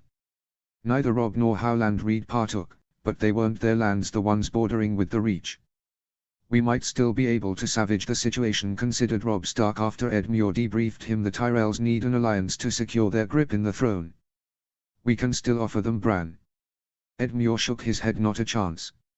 Your mother mentioned the Tyrells would only accept you. There is no need to gasp for straws when you have 100,000 swords at your command. How about you? Asked him Lord Reed. You'll soon be the Lord Paramount of the Riverlands. There is no higher station they can ask for their daughter, if they insist she's carrying a king in her belly, that is. What did I just say about straws? If I would have defeated the Kinslayer in battle, if it was me leading the army which is about to take King's Landing, if I had won any glory in this war, yes, then it could have been me, even if I wanted it. But as things stand, I'm a straw, my lord. Robb Stark seemed the image of self-control. Whatever thoughts crossed his mind, he didn't let any come to the surface. Edmure was beginning to wonder if he was watching Grey Wind when the king finally spoke. This is getting us nowhere for now. I've been trying to break apart the 7 kingdoms since you helped put a crown over my head. Knitting them together instead. How are things going across the realm, uncle? I had few news at the Westerlands. We've received only one letter from Theon, the one we've sent you. Did it reach you? Robb nodded and Edmure continued. I think there was something strange on his mention of Princess Martell and her cousins. It was just too informal for such a serious task. With your permission, I've sent a letter to Arianne Martell congratulating her in her name day, even if it's still within a month, and reminding her of Northern friendship. But we've received no letter in response, so if there is something hidden in Theon's letter, we don't yet know. I hope it was of your liking. It was. But unfortunately, it also lead us nowhere, and we have Tyenn Sand letter claiming Theon left for the Iron Islands said, concerned. Robb Stark Bolton claims Lord Greyjoy has really considered attacking the north and believes Asher Greyjoy is our best chance for an alliance for the Ironborn. Are you proposing another wedding alliance? The Ironborn have already attacked the Lannisters, asked an alarmed Edmure. Whatever war demanded, he would still run away from any marriage if it was possible. Robb was suddenly interested in that development. Did they? Where? I've got almost no news at the twins. Yeah, I wonder why, said Edmure, but the king missed the sarcasm. By the time Riverrun's lift was lifted, he was wondering if his father should have rewarded the Daearys with the Frizz lands after Robert's rebellion. The Daearys fought for the dragons, but they had 100 times more honor than Walder Frey. Lannisport fell 2 days after I left Riverrun for the twins, nephew. The Freys right. The Iron Fleet arrived the moment the giants were preparing to smash the gates, so I take that the Lannisters didn't stand a chance. Casterly Rock itself is still under siege, but the Freys are asking for reinforcements. Reinforcements? They've finished the conquest of the Westerlands. What reinforcements do they need? Asked Lord Reed. Edmure shifted the glasses and dishes as if trying to display the disposition of forces. Absent a map, it was the best they had. You see, the Ironborn haven't attacked anywhere else, and are amassed in the city. If the Reach attacked, he moved a fork towards the dish representing Lannisport. If they come by land, they only have to hide behind the walls or take their ships and leave with all the plunder. If the Red Wine fleet attacks, they have a fighting chance. But our men have no fleet. To prevent a land attack, they have to take Silver Isles, Cricker Hall and all the mountain passes bordering the Reach. And if they do that, the Ironborn can move east and cut our forces at the Westerlands in half, concluded Robb. Even more, once Theon reaches the Iron Islands, Balon will know I have no leverage on him, which means I need to send men to reinforce Seaguard and call the mountain clans to defend the Stony Shore, instead of other places I wanted to send them. Has the Blackfish reached Rosby yet? Not by the time I've left Riverrun. He should reach it soon, if he hasn't already. I've been there from time to time. It's a small keep, I doubt Uncle Brynden will have trouble seizing it. And once he does, we'll be able to send him ravens again, said Robb. But if you mean them to reinforce the Westerlands, they'll have to take King's Landing at once, interrupted Lord Reed. Or negotiate, said Robb Stark, thoughtful. But I think I'll need to change the terms of the negotiation. What we really need is the Vale. Do you have any news from Aunt Lysa, Edmure? Nothing from her, Robb. She's ignoring us, but for which reasons I cannot imagine. All we know about the Vale is that Lysa removed Nestor Royce as Keeper of the Moongate and appointed Lady Waynwood instead. But if she gave her reasons to her banners, none wrote us about them. Mother and the Blackfish believed I shouldn't expect help from her. They said she was too afraid. I was hoping our victories would make her turn to our side, but it doesn't seem to be the case. What do you think your sister would do, Edmure? Or why did she sack Nestorois? Edmure sat back in his chair and pondered about his answer. He had met his sister whenever he traveled to King's Landing, and he was always saddened by the experience. Lysa, it's complicated. You didn't choose the oldest possible free to marry, did you? Well, father chose for her, and that's exactly what he chose. Both your father and mine were quite fond of Jonarin, but my sister, well, she never said it, but she despised him. She was forced to sleep with him, carry his stillborn babies, being shunned at court, and when she finally gets a living son, it's a frail little thing. On top, John tried to have him fostered with Stannis. With good reasons, I believe, but I don't think it made Lysa fonder of her husband. I think she wants to remove John's influence at the Vale. Lady Waynwood is an interesting choice. She fosters the heir apparent of the Vale. Maybe she thinks she can control the boy if she has him near her. Maybe she wants to marry him, hoping making him Lord Protector would help protect little Robert. I don't really know Rob, but I don't think she cares about us. We need to know. Maybe I should send someone to the Vale. Mother was there recently, and so was the Blackfish, and didn't brought answers, though, said Rob. An uncomfortable silence followed. Maybe I should volunteer, thought Edmure, and get the chance to do something.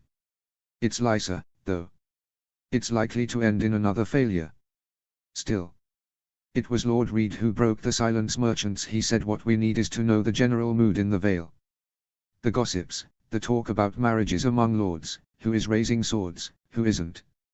You're thinking in sending highborn envoys, your grace, but we need sailors' tales. And plenty of them, to figure out the real ones from the fakes. White Harbor trades with the Vale. Maybe you should write to Mandaily. And so do Maidenpool and Solpants, which were untouched by the war, said an enthusiastic Edmure. As Lord Reed said, we need plenty of sources. We can send our own spies disguised as traders and sailors, and once we have a better understanding of everything there, decide what to do. Yes, we'll do that, answered Rob, but first we need to write to Rosby as soon the Blackfish takes it. The Tyrells rely on their army and also in Renly's child. If he's really Renly's, said Lord Reed. If he is, agreed Rob, but as long as Robert's sons live, that boy or girl will always be called a pretender. Father would hate this, but we need to take Robert Baratheon's sons, or at least the two younger ones, captive. As long as they are in our power, we can negotiate with Mace Tyrell. Sansa too. They've only denied her access to the yard, but Sansa was still granted freedom of the rest of the castle, as well as rooms and servants to attend to her needs. But she was still alone. It's not that servants were forbidden to speak to her, or she was mistreated. She wasn't, in any way. But her first lesson with fear was that it was useless when you can't act on it. And even then, it didn't make people desire to make her company. The rumors about her treatment at the Red Keep had run rampant at Rosby, and so had Lady's Dead and the circumstances around it. Everyone, from Sir Aerys Oakhurst and Lord Rosby to the last washerwoman, thought her to be a demon of the north. She had even heard Lord Rosby resented the Queen for sending her to his home. And they feared her, that they did. But she could not threaten them, she couldn't give them orders, she couldn't do anything to them. So everyone shunned her and spoke her the bare minimum needed. Stable boys and servants kept animals away from her, and even Sir Aerys only followed her from afar. So she had no confidant, no friend, none to embrace her and comfort her. Lady Rosby allowed her some books, specially books of the faith, but refused her music instruments or thread to do needlework, for whatever reasons. The books bored her, so she'd walk the battlements by day, seeing how the men-at-arms and archers walked away from her and murmured behind her back. And by night, she laid in her room all alone. And then she tried to warg. She hated it, she didn't want it, but it was part of her and feared she would never be accepted as a lady now that her secret was out. Her warging efforts, now that Lady was gone, were mostly futile. Apparently, some of the dog handlers taught the dogs to hate her, so slipping inside their skins wasn't easy. The dogs howled and barked, causing their masters to whip them, and Sansa felt their pain. She stopped doing it once she realized the Rosbys suspected she was behind the dogs' behavior. She had tried the horses. They still kicked and rejected her, but the stable boys were too afraid to approach them when she tried to walk them, so they kept away. But she couldn't remain inside their skins anyway. It was very easy with Lady. Getting inside her had been just like wearing a third arm, or a second nose once she embraced their link. Lady's skin was warm and welcoming, like one of her brothers. The horses feared her and maybe even hated her just like Rosby did. By night, she dreamt she was inside the Red Keep again, crawling by the floor. She first thought those were nightmares, but she was beginning to think she was slipping into something in her sleep, just as it had started with Lady. What it was, she couldn't know, as she was often expelled. The legs felt more agile than Lady's, but frail and small.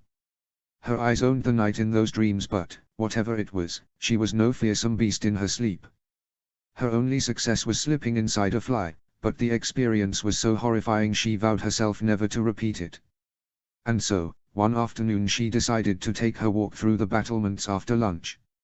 Men shunned her as usual, and below and beyond, she could see the town of Rosby, filled with men and women laughing, dancing and completely oblivious to her suffering.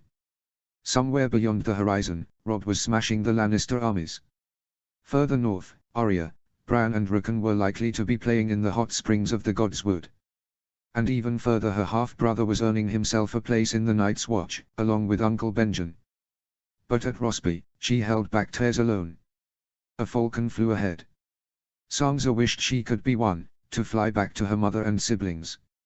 Out of habit, she tried to walk the bird. And, to her surprise, she succeeded for an instant, before being pushed back into her one skin. She grabbed herself from the battlements, astonished. She looked around. The soldiers making guard made sure they were far from her, and even Sir Aerys didn't dare to come closer. None had noticed a thing. She looked at the falcon again. Dissimulate. You don't need to look at him to slip inside, she told herself. She tried again. She got a glimpse of Rosby and the town from high up in the sky, before being sent back to the frail human standing in the battlements. Me. That's me, I can't lose myself, she thought. She tried again and again. Someone was battling to keep her away. Someone was inside the bird. A warg. Sansa knew somehow there are wargs out there. And there is only one place where they could be coming from. Sansa 3. It had been 2 days since she first saw the falcon, when Lord Rosby's servants packed her things and Sir Aerys told her in no uncertain terms they were leaving for King's Landing in the morrow. She had gathered that Tywin Lannister had entered King's Landing with the remains of their army, and the men and women of Rosby feared war was about to fall on them whenever the armies of the North or the Reach closed their jaws in the nearby capital. The thought of returning to King's Landing terrified her. She'd be locked in the Red Keep with Joffrey, in a well-defended city which could withstand a long siege before her brother could rescue her. Rosby, on the other hand, was poorly defended, and Sansa expected it to fall easily. She protested and even tried to run away, but it was of no use. Come the morrow, she was put on a litter and, escorted by Sir Aerys and 10 men at arms from House Rosby, left the town of Rosby for the walls of King's Landing. She looked at the city from behind the velvets of her litter. She hated it. Her inhabitants, retainers and soldiers have done the best to ignore her, avoid her and make her unwanted. Beyond the city walls, the plains of the Crowlands opened to them. She noticed the nervousness in the soldiers escorting her. Scouts were sent ahead. King's Landing was close, and within, Joffrey, Lord Tywin and 3,000 swords. Robb had to be close if scouts were sent. She looked at the open plains around her. Somewhere north, an army would rescue her. Southwest, another army would imprison her. She thought she would be fighting back tears, but tears didn't come, only anger. The falcon flew high above, but this time she didn't try to reach it. She looked around, at the soldiers and Sir Aerys. Only the White Cloak and the sergeant rode in coursers. Everyone else rode in smaller, slower, palfreys. She never liked to ride horses, and always preferred the comfort of a cold stone room to the temper and bruises of horses. But she hasn't grown in a castle for naught. Lord Rosby had kept the best horses for himself, just in case he would need them to defend his town from the northern hordes, as his wife called them. The palfreys stood no chance in pursuing the only 2 fast coursers in her Gowler's party. Arya would do it in a heartbeat, she thought. But she felt fear in her veins. She's seen enough men injured by not grabbing horses properly. Even more, every man around her was armed. So was Joffrey and the Kingsguard. She feared her trembling hands would give her away, but, to her surprise, her hands weren't trembling. Only Sir Aris kept his eyes on her. Everyone else gazed at the horizon, fearing the northern outriders or, worse, their hungry wolves. The sergeant was riding close to her right side, while Sir Aris enclosed her, a little farther away, from her left. I must be brave as Rob, she thought, and slipped inside the sergeant's courser. The horse rejected her, as she knew it would. But in doing so, he threw his rider off. Wasting not a moment, Sansa jumped off her litter, almost right on top of the courser. She heard Sir Aris shout something and got a glimpse of all the other men turning on her. She didn't pay them any attention. She was desperately grabbing the horse, who still kicked and tried to take her out. She slipped again inside him for an instant, trying to calm it down. She couldn't, but the beast at least got confused and Sansa managed a feat in one of the stirrups, only to find herself surrounded. Either by riding or skin changing, she charged the courser to the nearest rider and pushed both the Rosby man-at-arms and his horse to the ground. She kicked her horse hard, trying to make it gain speed while securing her other foot. What I would do for a cool night at the kitchens instead, she thought. A soldier took her out of her musing when he tried to grab her, but she watched his horse just enough to have the beast rear up. Scared, her horse sped up. She looked behind. Sir Aris, a much better rider than her, was on pursuit and horns were blown, alerting the Rosby outriders. Help, she thought, and remembered the falcon. Hanging on her horse for dear life, she reached the bird. The falcons walked through her away again and she was again riding the courser, with the knight and riders closing on her. She reached the falcon again and focused in the animal's wings, not the other minds. Help, she shouted in her mind, and pushed the bird into a dive. She charged at another outrider like she thought Rob or Theon would do, and her larger horse pushed the smaller palfrey aside. She slipped into another of her pursuer's mount, throwing another man to the ground. She had no whip to hit her horse, but put everything Hullen taught her in speeding up the beast. She wished the horse wouldn't reject her warging, but didn't dare to try it with her on top of it. She heard a scream and saw the falcon shaking another of her pursuers with its powerful paws. Help me, she shouted aloud at the bird, hoping the skin changer inside would hear. She kept on riding, faster than she ever did. The bird launched itself at another Rosby soldier, and the palfreys were falling behind. But Sir Aris was already next to her and tried to reach her with her hand. The falcon was too far. Looking straight into his eyes, she slipped into his horse skin. This time the horse didn't fight. She was in full control, breathing hard, hitting the ground hard with the horseshoes and feeling the full weight of the knight on her back. She threw him off. She slipped back on her own body and rode hard and fast for a while longer. When she was sure none was pursuing her, she allowed her courser to slow down and patted him in the neck. She kept going north for a while. No matter how far her brother was, north was the way. The falcon overflew her and rose high in the sky. Finally, banners appeared on the horizon: Twiskins, Carstark, Sewin, Marndale, Hornwood, all their minor lords, and the banners of the Riverlands, Free, Dare, Went, Brackwood and Bracken, Vance, Mouton, and above them, the Direwolf of House Stark and the Fish of House Tully. Her heart jumped on her chest. She slowed down to the light cantering fit for a lady and tried to arrange her hair, messed up by the hard ride. Finally, the huge northern host appeared, their armor and spears shining under the sun. Thousands and thousands of men and beasts spread over the Crown lands. A more beautiful sight than she could ever imagine seeing again. She felt like galloping to the center of it, but restrained herself and kept the pace. A knight with the Tully banner rode to receive her. Sir Brynden Tully greeted Sansa when the old knight was in front of her, recognizing the black trout in his shield. A young squire with the free sigil rode behind. It's a pleasure to finally meet you, uncle. The old knight looked at her astonished. Princess Sansa. But Maurice, he shouted, and a skinny woman wearing the Twiskin sigil rode forward. The woman stood in front of Sansa and nodded. Sister, said the skin changer. Sansa, somehow, knew it was her on the bird. Is she the warg? Asked Sir Brynden. Yes, she's the one who tried to steal my bird. I didn't want to steal it, complained Sansa. I needed help. I She felt about to cry. She wanted to hide that side of her, but now everyone would know. What if they sent her to Queen's Crown, never to be a lady? The tears she held back since her father died finally erupted at once. All the fear, tension and angst burst out of her chest.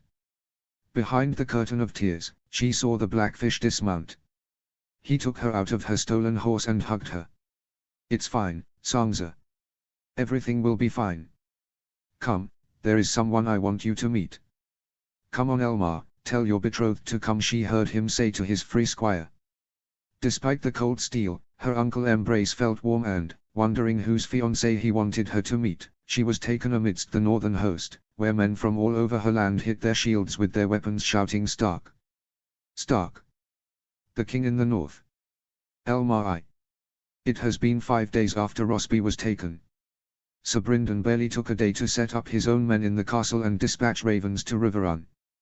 The morning after taking the town and its castle and flanked by hundreds of outriders, the great northern host, totaling over 14,000 men, a dozen giants, thrice as many wargs, the total amount of scorpions and ballistas captured at the Green Fork, huge bronze rams and cut logs to quickly raise a pair of huge tray buckets, left for King's Landing.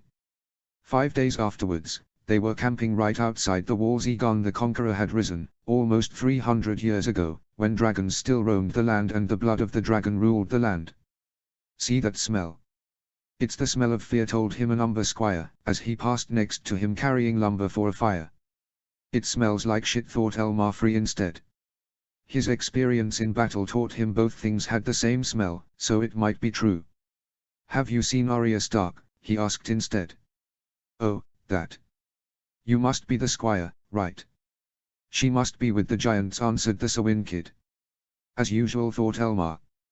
He believed he was probably the only unhappy soldier in the northern army. Exultant about their strings of victories, there was no other word in the northern host except the loot and glory they'd earn when King's Landing was added to their battle victories.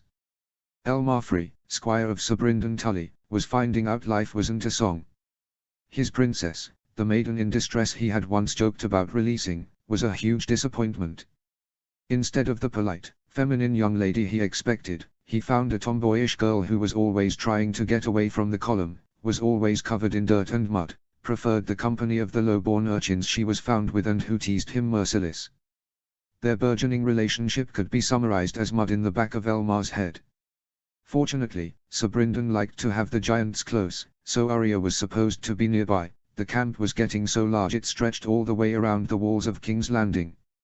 He did his best to hide his fear. He thought the giants could smell it, as animals do, and who know what they'll do to him if they realized, and finally found her betrothed, playing swords with a burly smith apprentice she met on her travel, while 2 giants watched them and clapped their hands. "Lady Arya, Sir Brynden requires your presence in his tent," shouted Elmar. The smith apprentice relented on his hits, but that only enticed Princess Arya to hit him harder, and act like she hadn't heard him. Still wary of the giants, he summoned the courage to get closer and repeat the command, only to have Arya going harder on the apprentice. It took a whole while of shouting, cajoling and getting Arya's acquaintances, including a knight of House Sawin to support him until the young not-quite lady agreed to obey the army's commander. "Wildlings take their wives by force, you know," shouted Arya before throwing him the usual splat of mud. "She's just teasing you. Brandon Sawin, if it pleases you," introduced himself the Sawin knight. Watching her leave, he continued, "She's upset about the betrothal. I don't think our little underfoot ever dreamed of getting married. I'm upset as well, it wasn't a lie." He was thrilled when his father broke him the news, but he became upset once he met his wife-to-be, "But I'm not mean to her because of that." The knight took a moment to ponder that and sat next to one of the giants. Vinvan, if Elmar recalled the giant's name correctly, "I've known Underfoot since I was just Brandon of no house. She's not mean, quite the contrary. She even knitted a Sawin blazon for me when she found out I was allowed to marry Lord Sawin's second cousin's daughter. It was horrible, but it was the thought it counted. I think she wants you to put up with her." "Do you mean fighting her, tossing dirt at her and chasing her throughout the camp?" "She's a lady." Brandon Sawin laughed. "Yes, that she is. But father also says she's a younger Lioness, and maybe with some parts of my namesake as well. Yeah, you should fight her a little." Don't kidnap her like a wilderling, though. No. No. She's never without that rapier sword of hers. And you don't want to know what spearwives do to men they really don't like. Trotting behind Arya Stark, Elmar hurried to Sir Bryndon's tent. Ever since he took him as his squire, the old knight decided learning the subtleties of leading a war was one of his teaching responsibilities towards him, and usually wanted him during meetings and councils. Inside the tent, Sir Bryndon was already with the other princess, Lady Sansa. When he first saw her, Elmar had wanted to change her marriage arrangement to wed Lady Sansa instead of Arya. Lady Sansa seemed everything a princess ought to be. Elegant, courteous, with a gentle smile always in her mouth, and pretty to boot. And then he found out she was the demon the other demon, Maurice, claimed it awaited at Rosby.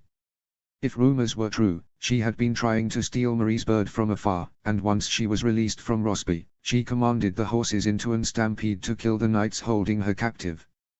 Some said she made the horses turn around and ran over the falling men, relishing over the feeling of men dying under the hooves. And men from Winterfell claimed she commanded a direwolf, just like the king, which was nowhere to be seen. She looked at him with those cold, yet beautiful blue eyes of her, and Elmar wondered if she was calculating how easy it would be for her to slip inside his skin. Don't let her know you're scared. Maybe she can smell it as well, thought Elmar. Lady Arya entered the tent right just after him, and two of them proceeded to sit in opposite ends of the tent, without acknowledging each other. Arya whispered, Sansa, you should sit next to him. He's your future husband. Please apologize, my sister. Elmar finished the warg, and made a gesture to her sister to move. Fortunately she didn't and, instead, pulled out her tongue to her. Had she done it, Elmar would fear Princess Sansa was controlling her. That, fine, my lady, managed to say Elmar, and Sir Bryndon smiled. Well, now that formalities have been, well, sort of exchanged, let's get to the point. Princess Arya, you once said you've heard people whispering in a secret room in the Red Keep. It was not secret. There were dragon bones there, interrupted Arya. That's not the point. You said found a way out of the Red Keep to escape from them. I assume Princess Sansa here doesn't know about that secret passage. Sansa shook her head. Princess, I'll need you to tell your sister all the details you can remember about that passage. Lady Sansa, I understand you still have a direwolf inside the castle. Sansa, to Elmar's surprise, shook her head, but Arya was looking at her mutinously. You lie. Lady is there. You can use her, Sansa. And then you can kill Joffrey, the Queen, the Hound, and everyone else, just like Robb and Jon. Sansa, however, shook her head and made a move to hug herself, but she stopped and grabbed her knees instead. Liar. You're a liar, shouted Arya. Enough. Sansa, is something wrong, said the Blackfish, approaching her and lifting her chin. Lady is dead. The Hound, he killed her, said the red-haired demon. All the fight and anger left Princess Arya, who stared at her sister in disbelief. Your wolf died. Sansa nodded. The Hound did it. Arya stood up and walked to her sister. Elmar was raised among too many siblings, and he knew the ashes of a sister's fight when he saw one. For a moment, Arya seemed tender and kind, as Sir Brandon had described her a while back. She seemed about to hug Sansa, but instead she simply said, just like Micah. No, it wasn't like Micah, said Sansa, with the tone someone would use when crying, only that no tears left her icy eyes. Micah didn't attack Joffrey. Of course he didn't. But what does it have to do? The younger sister seemed to think something. Maybe we can do something about him, she said. What? Cut the Blackfish. Nothing, really, said back the younger princess. Sansa looked at her with an intrigued look in her face. The Blackfish, however, was having none of it. What can you do about him? Nothing, said Arya, biting her lower lip. Girl, I've helped raise your mother. I can tell when a Tully is lying. Lady Arya retreated to her chair and, for once, she looked shy. You're not going to believe it. That Lorathi guy you found me with, I've saved his life, and he claims the Red God is alive. So, asked Sansa, although the meaning was apparent to everyone else in the tent. So I can tell him to kill the Hound, she said, no expression in her face. The Blackfish, however, smiled. Lady Arya, he was probably lying to you. I know a follower of the Red God, and he's but a joke. Elmar wasn't convinced, though. He knew that man Sir Bryndon meant had to be Thoros of Myr, but he had his own experiences, sir. I don't know. I've met other priests of the Red Faith while in Dawn. They don't mock their god, sir. While the Blackfish seemed to ponder at the thought, Lady Arya, who had just sat on her chair, jumped out of it. You've been to Dawn, she asked. Yes, for Lord Euronwood's name day tournament. My half-brother Pewin chose me to squire for him, even though I was too young. With so many brothers, many of us go to tournaments to make a name for ourselves. Really? Where else have you been? Excitedly said Arya, suddenly interested in her fiancé. Well, let me see. We've missed Lord Tywin's tournament, but I've been to Runestone once, and twice to King's Landing. My brother lost almost all his gold in Joffrey.